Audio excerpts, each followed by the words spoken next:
Rock and roll Chicago, rock and roll Chicago, my hometown. Well, I was born in the city, gonna rock the city, Chicago. Chicago rock and rollers are the best here around. Hey, this is Paul Martin And Ray the Roadie for the Rock and Roll Chicago podcast. What's up, Ray? It's hotter than Hades around here. Yeah, you like that. You like that hot weather, though, don't you? I do, especially when you got a swimming pool. Yeah. Except, it is so hot right now, the pool isn't even refreshing. Really? Yeah, the water's so warm. Well, it's like bath water, huh? You just Yeah. take a bar of soap in there and wash up. Did you drive by and see me? Was that Yeah. you? Yeah, good thing I can only see from your neck down. Or neck up, I mean. Neck up. I couldn't see from your neck down. Good thing. Yeah. Yeah, it's been toasty, but like you said, I enjoy the warm weather. I'll take that any day. How you been? What have you been up to? I've been not much. We just talked with Rockabilly sensation Everett Dean today. He's from my neck of the woods, Frankfurt. He is. He's originally from Frankfurt. Now he lives in St. Louis, but he plays a lot in Chicago, plays a lot in St. Louis, in Missouri, and points in between. Definitely in between, like Bloomington. Like Bloomington, like Decatur. He plays quite a bit. Unfortunately, not so much right now, as is the case with just about every band, every musician, every artist that is out there. They're not playing much right now, but they will get back to it, and I'm sure Everett Dean will get back to it as well. But we talked with him, and let's see what he has to say and see what's happening in the world of Everett Dean. That's right, and away we go. We're meeting today with Everett Dean. Everett Dean is a rockabilly sensation from St. Louis, actually from Chicago and St. Louis. How you doing today, Everett? Good. How are you guys? We're doing good. Doing great. Kind of explain this whole Chicago and St. Louis thing. Now, you're originally from Chicago area, right? Yeah, that's correct. I moved away in 2007. I joined the witness protection program. So, So this is the first time you're out. Nobody's seen you since 2007. that's right. It's the Rockabilly witness protection program. So where were you from in Chicago? Yeah. I'm from the south suburbs. Originally grew up in Frankfurt, Illinois, and then moved to Tinley Park in my senior year of high school. So I was more towards the south suburbs, growing up, hanging out, stuff like that. And why the move to St. Louis? My parents lived down here, and they moved down here, and I followed a few months later, 6 months later or so. So did you start performing up here, or did you get into it when you got down there? No, I started performing out there, but up in Chicago. But the weird thing is my following grew after I moved to St. Louis up in Chicago. A lot had to do with I didn't play up there a lot as much as I used to. So the word started spreading for our band and everything. So we started getting a better following. So the following just kind of just took off when I moved away. More fans down in the St. Louis area, or that appreciate that kind of music, or? Well, the thing about St. Louis is it's a smaller city. So when I say my following grew, I meant in the Chicagoland area it grew more. Okay. In St. Louis, the issue I have is I play up or down here a lot. Not since COVID, but I might be selling out every night in Chicago, but because I'm in St. Louis like playing 3 nights a week, everybody starts, kind of disperses because they can see me any night. You know what I mean? Where Chicago might be once a month. So, I still have a good following down here. I'm not saying I'm not. It's just a different type of thing. So how are you surviving the whole COVID-19 thing? I'm doing good. you know. Have you had any shows recently? I had an acoustic show 2 or 3 weeks ago, but really with nothing with the band. My first show is going to be this Thursday at Venutis in Addison. So I'm looking forward to that. It should be a good crowd. But as far as any shows in St. Louis, nothing with the band, just like a little acoustic stuff right now. Are they open for shows down there or no? They are, but because some of these venues, they don't want to bombard their crowd. You take 5 people in a band and add that to the list. They want more customers for drinking because of social distancing. So, I mean, we actually took a step back. I was in Table Rock Lake over the weekend, and when I get back, I mean, before you could walk into a store and it was your choice to not have a mask or not, you know, and now no matter what, you have to wear a mask. Okay. It definitely took a step back here. So Yeah, which I think it has just about everywhere, according to the news anyway. I was in Branson too over the weekend, working on some negotiations, and down there nobody was wearing masks. So tell us how it all got started. Now I know you won some kind of a contest when you were 12 years old, but That's right. but tell us about that. What was that about? Well, that was around 2002. Okay. No, so I won the contest when I was 12 years old. Actually, I even way before that, when I was about 5 or 6, might have been 7, I'm not sure, but I was in a lip syncing contest, meaning I didn't sing at all.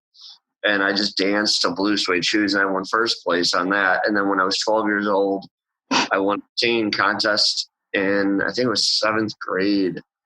I guess you're 12 around then. And won singing Elvis's Good Rockin' Tonight. And that was my first basically live singing performance in front of a pretty decent crowd. Was it a talent show or something? It was a talent contest, yes. And the girl who beat me actually sang Mariah Carey's Hero. She's known to perform in Las Vegas, so that happened. So did you start doing this at home? Was this something that you was just started out as like a hobby, or? So the first, I mean, I don't remember this, but the first song I ever heard was Hound Dog. I was a few days old. Mm-hmm. And then what made me walk was my dad holding up a cassette of Elvis. So from that point on, I guess it was just went into my system, you know what I mean? Listen to Elvis and watching the documentaries and the videos of, old Elvis movies and stuff and slow motioning his moves. And then I started discovering when I got into high school, other artists like Eddie Cochran and Charlie Rich's Rockabilly stuff, because he was with Sun Records in the 50s and early 60s. A lot of people don't know that. So I started discovering his Rockabilly. And then I found out about Gene Vincent and then Stray Cats, of course. And then when I was graduating high school, I found out, or I started, my buddies told me, quit doing the Elvis, start doing Rockabilly. And then from that point on, I started getting inspired to write originals too and do my own music instead of covers. So your dad must have been, or your parents must have been into the Elvis sound and obviously the Rockabilly sound, because you're relatively young, and it's surprised you weren't into Mariah Carey and some of the other stuff. So your parents must have been into that, huh? Yeah, that's correct. Yeah, my dad especially. He sang around the house, for fun, like Elvis. Does he play an instrument or anything? He used to mess around with the bass a little bit and guitar, but nothing like serious. I mean, I don't think he probably picked one up in about 20 years. I haven't picked one in 20 days. It's funny. I did that acoustic show here in St. Louis, and besides writing music here and there, I don't pick up my guitar a lot, so I lost all my calluses. It's gonna hurt my first gig back, I think. Yeah, you got to get primed up for that. Yes. play a little bit and get those calluses back. So you say you've written some of your own original material. Is it out on an album? Yeah, I have three albums out. My first one is self-titled, Everett Dean. My second album that has 10 songs. The second one has 4 songs. It's called Honey Poppin' Daddy, the album. And then my third one, which is on Blue Lotus Records, that album is called 10 Foot Pole. I also have a single on iTunes. The song Honey Poppin' Daddy we remixed, re-recorded, and it's called Honey Poppin'. It's one word. And it's a mixture of rockabilly, hip-hop, and electronic music. And this Friday, I'm going back into the studio and recording some new material that I wrote. I've been inspired to write. And then I'm also going to work on possibly doing a cover CD, like, of cover songs of other artists, Elvis, Buddy Holly, which I'm not positive, but I actually might just, if I record it, give it away with every purchase of an original CD, or something like that. Or if you buy a block of CDs, you get that one free. Go ahead, tell us about it for your first CD. Everett, just self-titled, Everett Dean, correct? Yeah, it's all more. That's more traditional, original rockabilly. So when I shouldn't say rockabilly, I should say roots music. So I have a song on there there's several songs on there. It's like your typical rockabilly, and then I cross over into some like old school country, some surf, some ballad. I even have a Latin flavored song called "Kiss Me Quick, Kiss Me True" in there. Kiss me quick, kiss me true. I'm the one who loves you. Hold me tight and please me fair. Kiss me quickly, down your hair. And we recorded that at Wall-to-Wall Studios. I don't even know if it's still around in Chicago. It was originally Zenith Studios. And the Red Walls actually recorded there. They're a bigger group from Chicago in like the early 2000s, late 90s. They were on Leno or Letterman. Anyway, I recorded there on a reel-to-reel. And at one of the songs, I actually wanted to do another take after I recorded, like a few days later, but the reel broke. So, and I said, well, I want the echo from the authentic. That's when I really wanted everything authentic. So I'm like, well, we'll just keep it. So you never got the opportunity to re-record it? No, I just kept it. And now I'm glad I kept it. When you're recording, you can be hard on yourself, especially when that was my first CD. And, it's hard to hear yourself. You know how like when you call yourself hear yourself talking on a phone or something, sometimes it's hard to listen to yourself. That's how it is for me, listening to myself sing. Okay. And sometimes the first time is the best one. Right, that's true. So then tell us about now the Honey Poppin' Daddy is you said it's got 4 songs on it. So is it more of an EP? Yep. It's the first song is called Honey Poppin' Daddy. How I came up with the song was I was watching with, I don't remember who I was watching it with, but Willy Wonka, the original Willy Wonka and the Chocolate Factory, and it mentioned candy and stuff like that in the song. Every lyric has a play on with the words with candy, like licorice sticks, things like that. Lemon drops, liquor's quicker, but candy's dandy. That's a saying that he used. So I made candy a little naughty. I'm just so honey poppin' daddy with some candy. Sugar-coated candy kisses and a sweet. I'll sweet you for you, baby, you're so dandy. I'm about to sweep you off your feet. So that's the first song. And then the second song is called, it's a really long title. It's called When Your Heart Beats to the Left and Your Kisses Move Just Right. It is typical like country title. The third one is called Double Decker Train. And then the fourth one's called She's Got the Wiggle. I bet now there's got to be a story behind that one, huh? There's always the wiggle doesn't work her out, you know. So now your third CD or third album is called 10-Foot Pole, which is kind of appropriate right now, isn't it? Yeah. Hey, man. You know, actually, it's funny because we did that song, I think 2-3 years ago, and it's about not touching, keeping somebody at a distance with a 10-foot pole. And I'm like, man, this could be used with quarantine. You know, it'd be the national song of quarantine and COVID. But got to get it out there. Get it out there. Get a publicist. Get it out there. Yeah, I agree.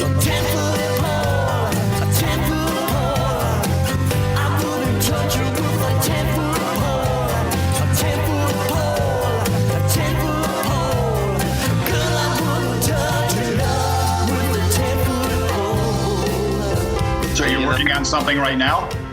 Huh? So you are working on another album, or you just got some songs? I am. I got a bunch of songs, some from the past that I wrote and some that I recently wrote, and I'm taking them, and the past ones I kind of rewrote some of it. I'll just give you an example. One of the songs I wrote was a song called Twizzler Twist, and Twizzler Twist I was trying to give to Twizzlers candy, but they wanted to own the song, and I'm like, I can't do this. I can't just give it away even for money because I really like it. It's a good song. I think it's a good song. It's very Beatle-ish, and it would go good with candy and Twizzlers commercials. So I don't know, maybe I'll take it and rewrite it for Twizzlers and then keep my version for myself. There you go. I might change the actual title too for my CD to like Twizzle Twist or something. And then get Twizzler Twist. So getting back to the to your age, and we don't need to give that away if you don't want to, but what's that? I said it's fine. I'm only 24. Okay. Well, then let me ask you this: how do you have you ever written something? Let's put it this way: have you ever written a song and you go, "Wow, this doesn't fit the rockabilly theme to what I'm doing," and it's maybe more rock and roll or maybe more alternative or something like that? Because to get in a frame of mind of writing just rockabilly at your age seems to be you have to be in a zone, I would think, to do that. Actually, recently I've been trying to stay away from writing just rockabilly, because rockabilly music is basically 3 chords, and so I've been trying to listen more. The Beatles have inspired me a lot to get away from that. So listening to, you know, even the solo stuff by the Beatles, like Lennon stuff and McCartney stuff. So I've been, trying to figure out how to do this, and I'm going to come up with some cool stuff. I also wrote a country song years back that I'm going to be putting on the CD. It's called Hillbilly Redneck Queen. And it's the answer to Just a Redneck Woman by Gretchen Wilson. And actually, if I had the connection, I'd like to give it to something Toby Keith would do. Totally. It's talking about Johnny Walker and Jack Daniels and this. I don't want to give it too much away, but the worms rhyme, and it'd be something that would definitely hit the charts, I think, in country if the right guy had it. Well, rockabilly is still a viable thing in music today. It's very, very popular.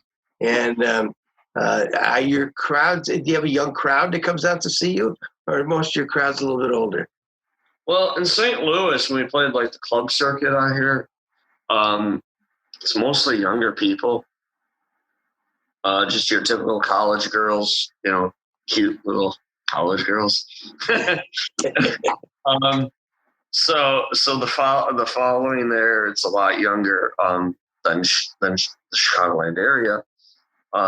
But it's just a mixture. We do the festivals a lot. Well, we were going to do the festivals a lot this year, and of course that's all ages and families and everything. So, it depends who we open up for too. When you open up for, We opened up for Peter Noon. You know, we had an older crowd there, but when I opened up for Justin Bieber, you know, it was only young girls. So Really, you opened up for Justin Bieber, huh? no, I made that up. Oh, okay. Well, I see you opened up for Plain White Tees, right? Yeah, I did open up for Plain White Tees. That was cool. That was at the Decatur. I think it was Decatur Celebration. Man, that was a huge crowd.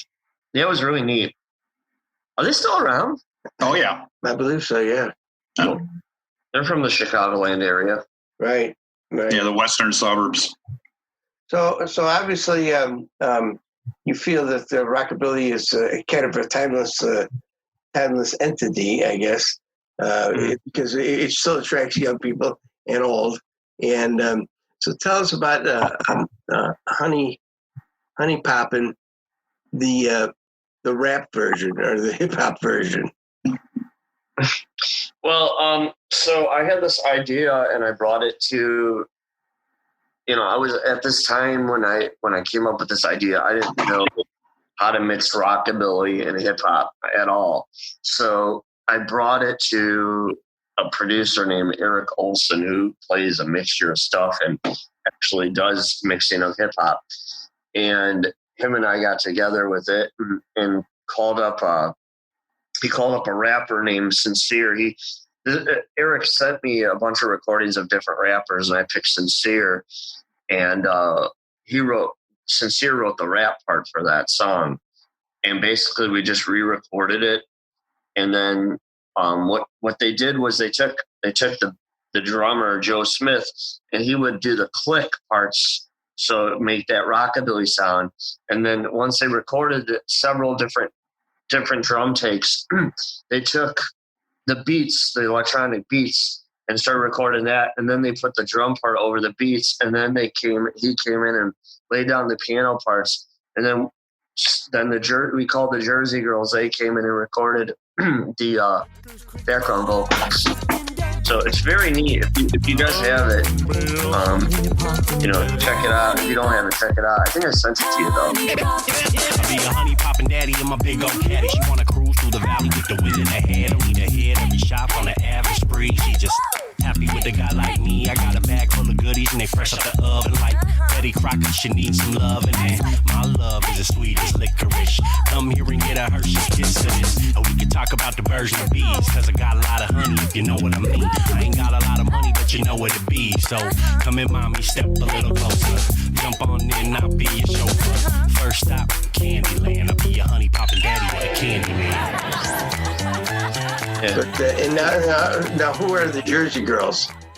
The Jersey Girls, well, the original Jersey Girls that I worked with on that recording, they're from Chicagoland area, and they started out doing the music of the Jersey Boys. That's how they got the name. And then they decided to do other mixtures of music. So they do everything now. And they do originals. But we toured together. We played Vegas together. We played Tuba City, Arizona, which was probably my biggest crowd I ever played. It was about 10 to 15, our estimation of 10 to 15,000 people in the audience. And we did that tour together. But anyway, so we became really good friends, and they laid their vocals on the recordings and on the video that you saw. They're pretty sexy too. That helps, right? Yeah, especially being on tour with three girls, you can't complain. Well, sometimes you can. But. So how'd you feel playing in front of 10 to 15,000 people? It was great. It was cool. Everybody was so nice. It was on a Navajo Nation Indian reservation. It was actually, I believe, 2 years ago this week. 2 or 3 years. Yeah, 2 years ago this week, I think.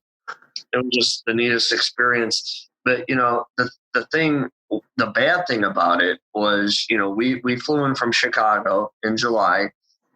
We went in, we flew from O'Hare to Vegas, and they lost the girls' luggage with all the costumes. So they have outfits. Yeah, I was going to say they have outfits or costumes, right? Yeah.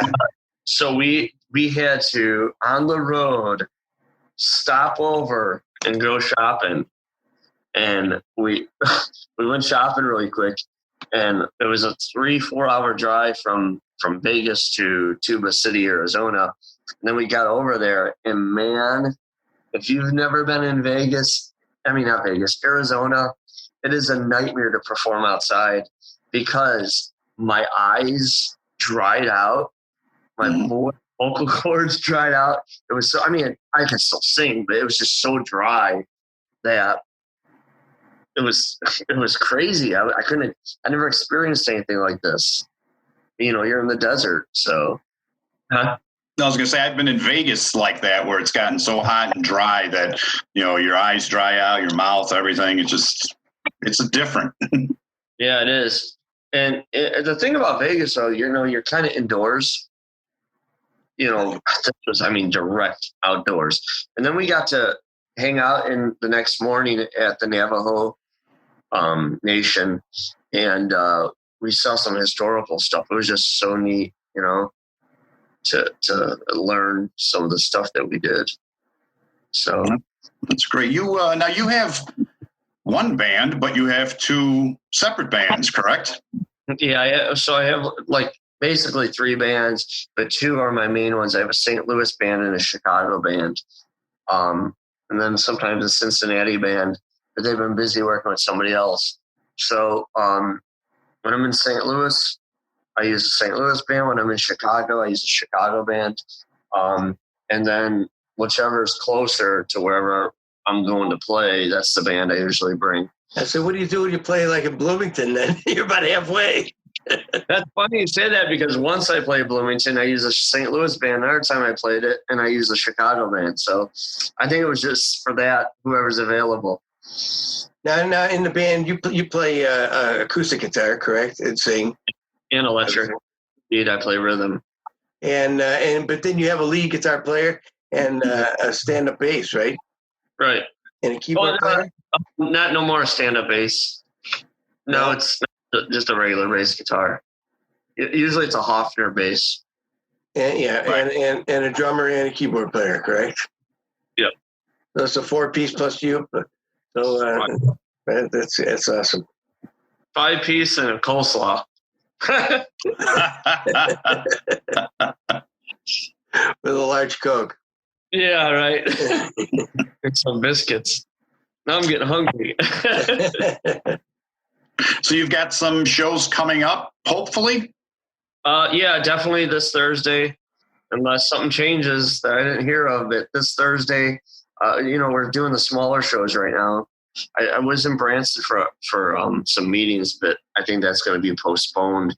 We were possibly going to do the end of July, but when I was down there, seeing everything was just honestly dead out there. The shows, I went to a couple shows and there was only like 40 people in the audience. I'm like, I could do that. I can do more than that wherever I go out here, you know? Mm-hmm. So, good. I have Orland Park Fest as of right now. Orland Park? Oh, okay. Yeah, Taste of Orland. I think that's August 2nd. That's near us. Yeah. We're near Ray anyway. Yep. So tell us about some of the shows that you've been involved with down in Branson. And I know you played Elvis and you played in the Buddy Holly story, correct? And so tell us a little bit about that. So in 2011, I was in a show called Jukebox Journey. It's actually kind of a strange story. So this girl, Holly Keith, calls me. She met me on MySpace. Remember MySpace? Yeah. Mm-hmm. And she called me and she's like, "Hey, Everett, I got this show for us. Why don't you come down to Branson and let's make this happen with these other entertainers I know." So I go down there. We go in. Now the owner of the theater, he wasn't there, but his partner was. And we walk into the theater expecting it to be a done deal, and the guy doesn't know what's going on. So we basically auditioned for him, and we got the show. So that first year, in 2011, I was in a show called Jukebox Journey, and I played Elvis and Buddy Holly, and then myself in it. Holly Keith in there and Hillary Keith. And then David Brooks, who does Jerry Lee Lewis. And we did that show, and it was pretty good. The producer, not to talk bad about anybody, but was kind of an idiot. I hope he doesn't hear this, but oh well. I'll give you an example, and if it's not understandable, let me know. But the Everly Brothers, Bye Bye Love, we used to do that in the show. Yeah. And the original recording, and I might be singing out of key right now because I just recently woke up, so my voice isn't with it. I woke up like 20 minutes ago. But it goes, bum bum bum, bye bye love, bye bye happiness. Okay, Right. So I mean, it goes in that rhythm, right? Well, the producer was telling us that we were doing it wrong at our rehearsals. We had like 8-hour rehearsals for like 3 weeks. So he wanted me David and I to do it like this. Bye bye love, bye bye happiness. You hear that bye bye where I said that real fast? Right. Yep. Like that. And I told him, and he goes, I don't care. That's how you're doing it. I'm like, okay, fine, you're the boss, whatever. I'm not joking. We did that song for 8 months like that. The last month of the show, he tells me that what we were doing now was wrong, and we should do it the way I told him. But he didn't say the way I told him. He just goes, you guys are doing it wrong. It should be this way. And I go, this is what I told you. Look, you did not tell me that. I'm like, God. Yeah. So, I mean, I could see throwing that in there one time in the song. You know what I mean? Maybe, but not the whole song, right? Yeah. So you said you played Buddy Holly, you played Elvis, and yourself. right. Do you find it hard to be playing yourself? I have a story about that. I probably shouldn't tell you. We'll talk about that later. Yeah, you know the hardest thing about that was doing Branson was, like I said, we had rehearsals 8 hours a day, 3 weeks for 3 weeks, and when we were doing the rehearsals, we were just doing the music portion. We literally got the script 2 days before the show. I had to memorize 5+ pages of a script in literally 2 days. And the only thing that came to me was cell phones. I literally read the script into my phone and walked all around my apartment in Branson trying to listen to the script with everything I was doing. And I even went to bed with the phone playing me the script. Yeah. And I memorized it. That's not much time. No, it wasn't. So you are in the what was it, Killer, the King, and Cash, right? Well, in Branson, I was in an art show called Rockabilly Kings. But then when I left Branson, I produced a show called The Killer King Cash. I see. Where'd you do that at? Oh man, it was all over the country. Like I did it at Saber Room. I did it in Iowa at some theaters there. I did it in Chicago at some theaters, St. Louis, Bloomington. I mean, too many to say, but a lot of places. I see. So it's rather successful. It was. I don't think people really liked the Killer though. When the guy came out in a clown outfit. Wait a minute. So tell us this story now. Oh, it was a joke. The Killer was Jerry Lee Lewis. I was just making up. I see. Okay. Because we know the story of Jerry Lee Lewis. So yeah. Elvis, Jerry Lee Lewis, and Johnny Cash show. Right. But Jerry Lee, we'll leave that alone. But with his cousin and whatever happened there, I don't know. I don't know if, but you've got the look for the for Rockabilly. You got the nice hairdo going on, and your name kind of fits Rockabilly, I think. Yeah, I guess my parents just planned it out right. Yes. Do you have any brothers or sisters who are in the music business? Not in the music business. My sister's a hairstylist, so I get all my that works out good for you, right? haircuts and color jobs, dye jobs for my hair free. I just gotta watch the kids sometimes. Her kids. One hand washes the other, right? That's right. That's right. And as far as I only got one sister, so. Go ahead, Ray. No, I was just going to say, so where can we find Everett Dean and your band and stuff on social media? Yeah, so on my website, it's everettdean.com and everettdean.net. And on social media, it's facebook.com/everettdeanfans. And the reason why I have two websites is because I had to get everettdean.net because everettdean.com wasn't available. It was a lady who had, I guess, a son named Everett Dean, and it was all baby pictures. And so they, so when that came available, I scooped it up .net, or .com. I'm like, that's mine now. So now I guess she doesn't have baby pictures anymore. And I'm sure we can find you on like Spotify, Pandora, all of them. I'm on Spotify. I'm on iTunes. I'm on Amazon. All my merchandise is available at my website. So I'm on all platforms of music. And of course, at all your shows. Right. And then there's stuff in in other countries. I don't know I pay for it, so I don't know the digital platforms, but probably China, things like that. Never know. You may be performing in Beijing someday. Maybe. Hopefully I don't have to wear a mask. We have some listeners overseas, so maybe we can get the Everett Dean out there. I don't know this. That's what I was told. My bass player in the Chicago band told me that I got a lot of hits on YouTube. I think it was like Norway and Sweden and stuff. Nowadays with the internet, you can be everywhere. That's right.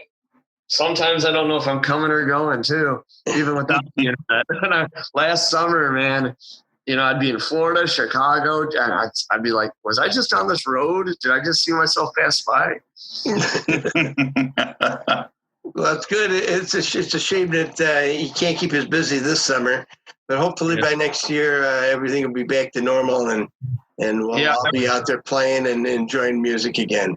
Yeah, everything that got canceled for festivals this year has moved to next year. It's kind of a shame. It is. So in the meantime, practice. That's right. No, you know what I've been doing? Fishing. Yeah. There you go. It's not going to build those calluses up on your fingertips, though. So. I know. Well, and then there was boating, too, over the weekend. And as I was boating, we went tubing. Oh, my goodness, man. Now, I work out every other day, like lifting weights and stuff. But, man, when you're tubing, you're holding yourself and, you're basically planking the whole time on that tube. Man, I use muscles I didn't even know I had. And they'll let you know for the next couple of days. That's right. In fact, I was going to work out yesterday, and I'm like, forget this. Yeah. Well, thank you very much for joining us. We appreciate it. Yeah, thank you very much. Ray, did you have another question? No, I was just going to say, I would just want to thank you for joining us today. And hopefully we'll see you out. I mean, you're going to be pretty darn close to my house in Orland Park. I'll definitely come out there and see you. Say hi, too. Definitely. Hopefully it doesn't I hope it just doesn't get canceled, though. But yeah, we never know. Everything's day to day. But so far, I haven't heard a thing. As far as I know, it's still on. Okay, yeah, that's what I heard. And they were one of the only towns around here that had fireworks for the 4th of July. Nobody else had fireworks. Orland said they're going to do it, so they did it. All righty then. Well, once again, thank you for joining us. Thank you for having me. Yeah, we'll see you on the road, hopefully really soon. Sounds good. Looking forward to meeting you guys. Stay healthy and safe. Same to you. Thank you. Thanks. Everett has left the building. There you have it, everybody. There's Everett Dean. Everett Dean. Yes, indeed. Rockabilly sensation and a songwriter, too, which just amazes me that a young guy like that is into rockabilly and, first of all, and writes new rockabilly music. Definitely. I mean, rockabilly has been around a long time, and it's got a unique fan base. You know, it's not really as popular everywhere, but there's still a lot of people that love the rockabilly. Now, I failed to ask him this, but I was wondering, was rockabilly, wasn't called rockabilly back then? Rockabilly's kind of a more recent name for it. Isn't it called rock and roll? I believe you're right. I believe when it first happened with Jerry Lee and Elvis and all them guys, yeah, it was just plain old rock and roll. Like it says behind me, rock and roll. Rock and roll, that's right. Hoochie coo, baby. Rock and Roll Chicago. That's why we're called the Rock and Roll Chicago podcast. The Rock and Roll. Well, this week we're the Rockabilly Chicago podcast. Okay, all right, that works. So I think that we'll change it just for this week. All right. Well, next week you never know what we'll change it to. Well, thanks. Hope you enjoyed Everett Dean, and thanks for tuning in to the Rockabilly Chicago podcast. And thank you. You're welcome. Thank you. And don't forget to get out. If you see Everett Dean somewhere, he's going to be in at the Orland Park Taste of Orland come August. So if you happen to be up around that area, stop by, say you heard about him here on the Rockabilly Chicago podcast. All righty. Sounds good. We'll see you next week. Thank you very much. Thank you. Thank you. Chicago, rock and roll, Chicago, my hometown. Well, I was born in the city, gonna rock your city, Chicago. Chicago rock and rollers are the best here out around. The Rock and Roll Chicago podcast does not own the rights to any of the music that's played on this podcast. The music is used to promote the band or musicians that are interviewed. Road to Rock Radio is proud to welcome Paul Martin Of M&R Rush and the Dancing Noodles. and Ray the Roadie. the Rock and Roll Chicago podcast. Join Paul and Ray as they bring you weekly interviews from bands that have rocked Chicago. It's the Rock and Roll Chicago podcast. Monday night at 6 on Road to Rock Radio. Chicago.